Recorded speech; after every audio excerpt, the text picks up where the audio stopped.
Introduction. Knitting is a comforting pastime that produces concrete results. Make a scarf, a blanket, mittens, or other wearable fashions using yarn and 2 or more knitting needles. Knitting is a hobby that is portable. Take it on a trip. Take it to work, do it at lunch, or relax on the front porch or in front of the TV and knit. Anyone can learn how to knit, and the action will bring calmness to the mind and body.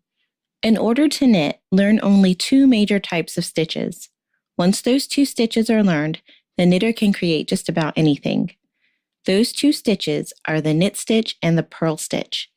Different combinations, adding or decreasing stitches, and altering the stitch slightly makes it possible to create sweaters, gloves, socks, and other things in all different patterns, shapes, and colors. History. Records as far back as AD 200 report that weaving wool using 2 or more needles made cloth used for clothing, blankets, and other objects within the community. Knitted cloth, instead of weaving thread on a loom, makes the fabric stretch better and it snaps back into shape more quickly. The ancients used the knitting technique to make clothing that needed to stretch but stayed close to the body without sagging. Included were stockings, leggings, gloves, and other garments.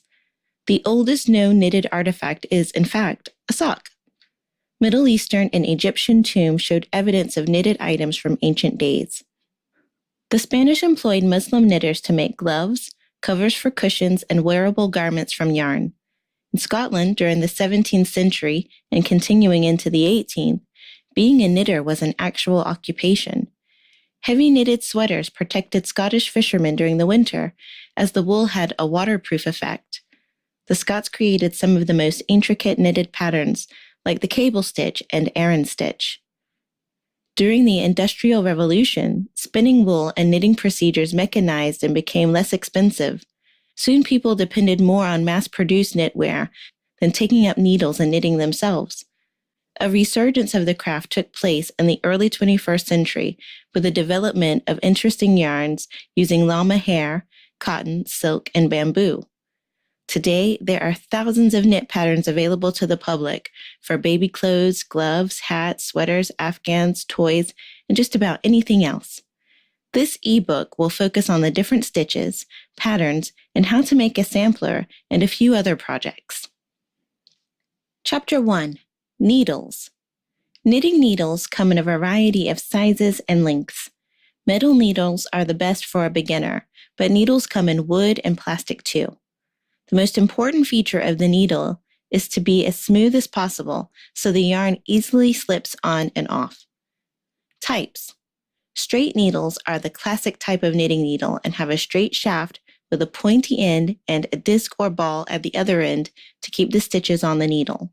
Metal and plastic needles have a disc or cork end with the needle size imprinted at the top. Bamboo needles often have a ball at the top with the size burned into the needle itself near the top. Double-pointed needles have points at both ends and usually combine in 3s or 4s to make socks, gloves, hats, or anything that knits around in a circle. They have points at both ends so that the stitches can slip on and off both ends. Circular needles are 2 needles joined together by a thin, flexible cable on which the stitches fit. Circular needles are good to use when you make a piece with just one seam knitted in the round, or a piece that has too many stitches to fit on standard straight needles. It is best for beginners to start out using the straight needles as they are much easier to work with. Size. The diameter of the needle indicates its size. U.S. sizes run from 0 to 50, with size 6 to 10 being the most popular sizes. European and Canadian needles use metric numbers to label them. Both types come in a variety of lengths. The pattern used dictates the size and sometimes the length of the needles used.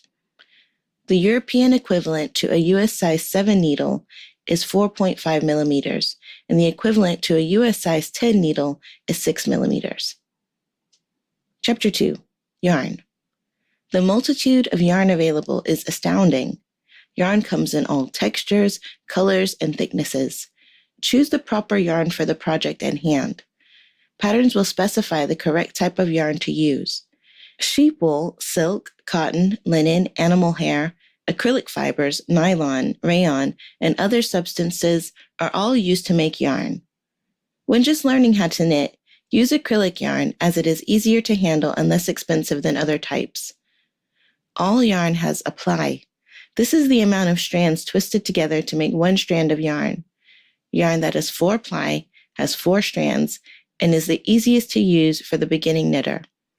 Yarn comes in skeins, balls, and hanks. A skein is one portion of yarn wound into an oblong shape and held together with a paper label around the middle.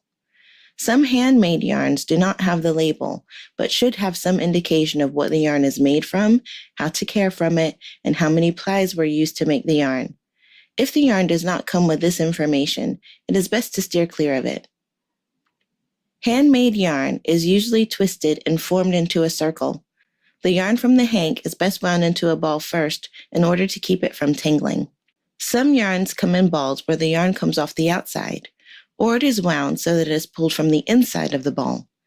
Anyone can wind a skein or hank of yarn into a ball simply by tearing off a little rectangle of paper and folding it in half. Place the end of the yarn so it is sticking out of one end just a few inches. Most likely, the yarn will come in a skein. Start winding the yarn around the paper. Once an oval is made, wind sideways and long ways around the paper, making sure the end still sticks out.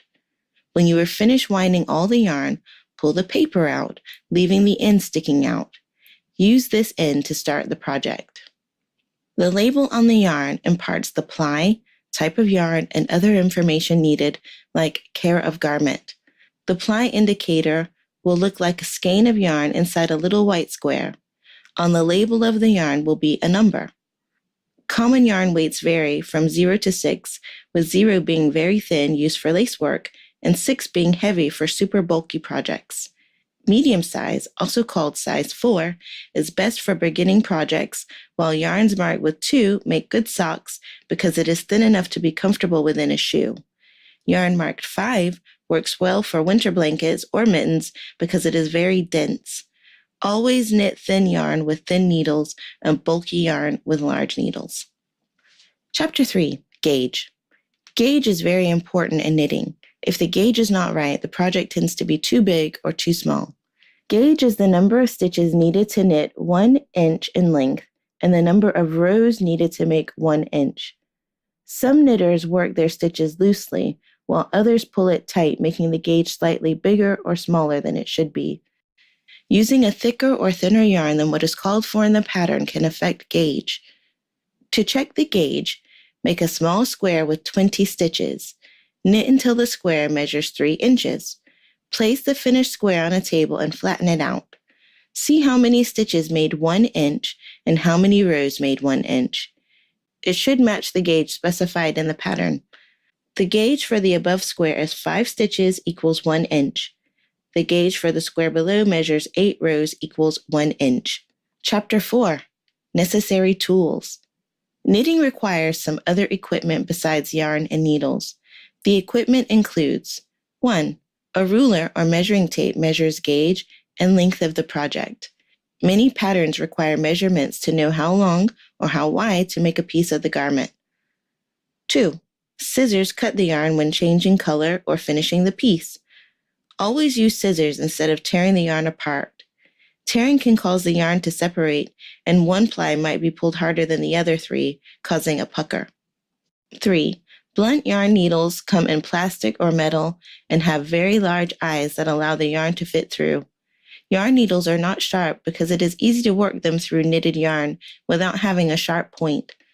Knitted cloth has lots of little holes where the needle can easily penetrate. Yarn needles stitch components of a pattern together. An example would be stitching a sleeve to the body of a sweater. 4. Stitch markers are plastic rings that come in a variety of sizes and colors. They curl around and are sometimes open so that they are easily slipped over a stitch or over the needle to mark certain points of the pattern. 5. Stitch holders look like big safety pins. They hold stitches temporarily in order to get them out of the way of other stitches that receive